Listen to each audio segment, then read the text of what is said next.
As soon as he laced up his skates and he got on the ice, then bang, then it was the boogeyman that was out there.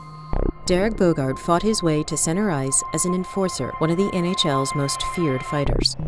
I couldn't believe the people that had the Boogaard jersey. Everywhere I looked, there was Boogaard, Boogaard, Boogaard everywhere. These people all love him.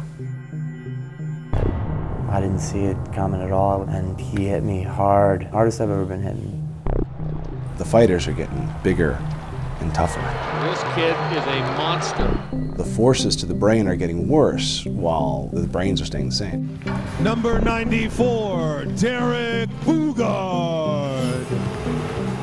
The role of enforcer exposed Boogaard to repeated head trauma, chronic pain, and a deadly drug addiction. Derek Boogaard was just 28 years old. Family members found Boogaard dead in his Minneapolis apartment last night. You know, here's this kid from small town Saskatchewan that worked his butt off to play in the N.H.L. So what went so horribly wrong?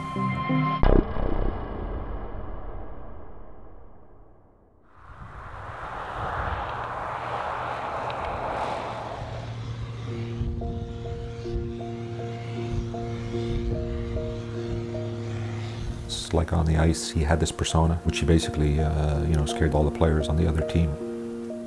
But his persona off the ice was the complete opposite. He was very meek, he was very mild, very, very quiet, very laid back. One of the things that we tried to instill in him, never forget where you came from. Len and Joanne Boogaard treasure a collection of their son's notes. The pages of jumbled memories offer a glimpse into the moments that shaped the young enforcer. The family shared these pages with the New York Times, and these accounts were voiced after his death. It was kind of tough growing up.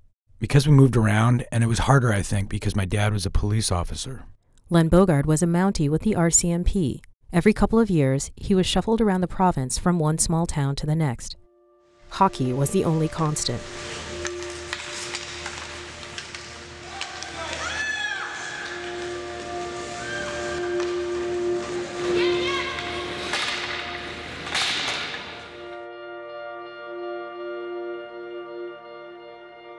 If you don't play hockey, there's nothing else to do.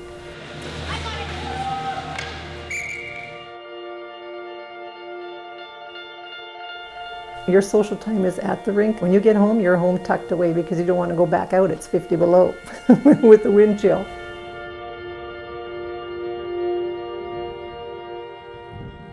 Boogaard had trouble fitting in at school. By age 12, he was over 6 feet tall, and on the ice, he was like a baby giraffe, clumsy and uncoordinated. His weight would often crush the blades on his skates. Because he was such a big kid, he couldn't skate as well as the other players. And inevitably in minor hockey, there's always collisions of some sort, but Derek would always come out on top. Sometimes it was awkward the older he got, though, listening to some of the parents talk about him. There's the Boogaard kid knocking people down. He shouldn't even be playing hockey.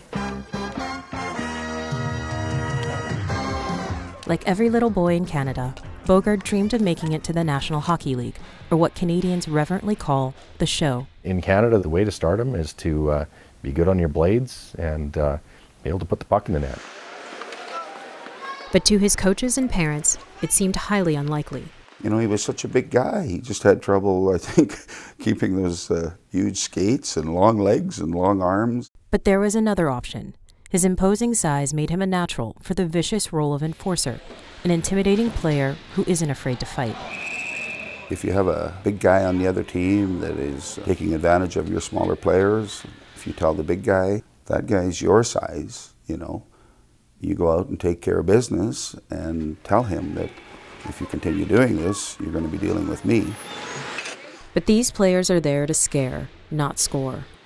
He kind of got forced to be in that tough guy role, but he was never that good of a fighter as I can remember. He just had size and everybody wanted to fight the big guy. And at one game, Boogaard found himself at the center of a melee that would change the course of his life. He was 15. I remember it being a physical game. I'm doing my thing, hitting everything. We're watching the game and it's pretty uneventful. Middle of third period, all hell breaks loose. One of the players speared the goalie while he was laying on the ice, and that sort of precipitated a brawl. I pulled a guy out of the pile and kicked the shit out of him. And Derek loses it. He tries to you know, literally ripped the kid's head off.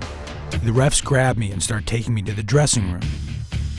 One of the players said something to me, so I jumped in their bench. Even the other team's coaches were getting out of the way, like they were scattering like mice, and we're like, unreal. Dad just kind of asked me, "What the f are you doing?" I felt like because I thought I did something wrong. But the scouts saw something else. It was pretty impressive what he did, like how strong he was and mean. And he thought maybe this guy could be an animal one day. After the game, a little reddish-haired guy came up to me and my dad.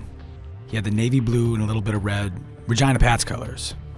And they were scouting another player, but they saw what Derek did and they liked what Derek did. So it's hard as a scout telling a family you're sitting down with them and say, look, for your kid to play, he's got to fight. He wasn't going to be there for his goal-scoring prowess. He was going to pursue hockey, that this is what his role was going to be.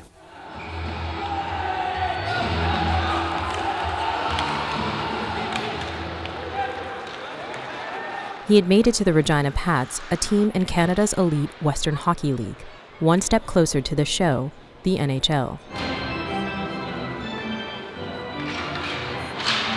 At the training camp, the other young fighters sized up the latest recruit. I remember seeing him on the ice when, you know, we were with Regina, and I knew he was a fighter, guaranteed.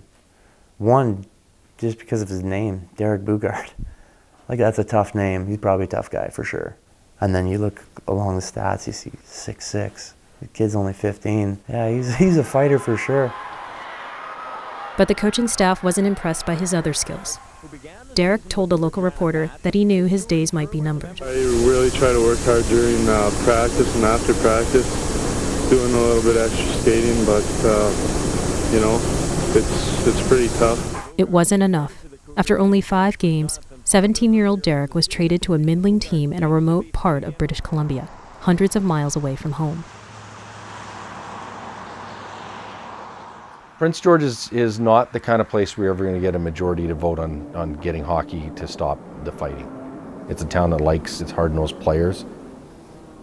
Nobody was expecting him to be a 6'7" Wayne Gretzky, but there was expectation about how his first fight would look, that's for sure. That's Boogaard in the black jersey. I was getting beat up a lot. My confidence was shot. I was hearing snickers from the guys that I didn't know how to fight. These guys fight for their position. They're literally fighting every day on the ice, and they're told that by their coaches. You know, you are expandable. You can leave. They can trade you. They can cut you. You know, depending on who you are. So there's a lot of pressure. Summerfield and Boogaard are going to square up just inside the blue line. Boogaard and his rival Matt Summerfeld traded blows time and time and time again. Pitter-patter, let's get at her. It's Boogaard and Summerfeld. Well, Derek, probably first met him, I bet we were probably 13, 14 years old. Summerfeld's got the upper hand of this stage. It's a grueling schedule. You might get in 5 fights in 1 week. So you got your hands are beat up and your face is beat up.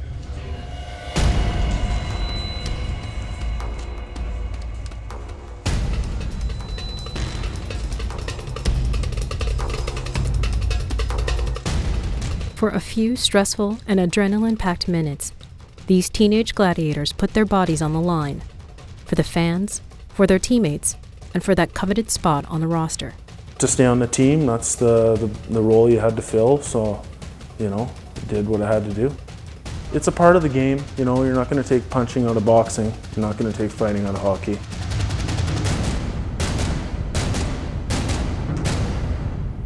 It's a tough role. And it takes its toll, that's for sure. Yeah, I don't know if it's worth it. It wasn't for me. Boogaard falls down on the play. But it was for Boogaard, even after a punch broke his jaw late in his first season. I sat in the box and I couldn't close my mouth. My teeth wouldn't line up. The broken jaw was added to a growing list of swollen knuckles, broken noses, torn shoulders, and countless concussions.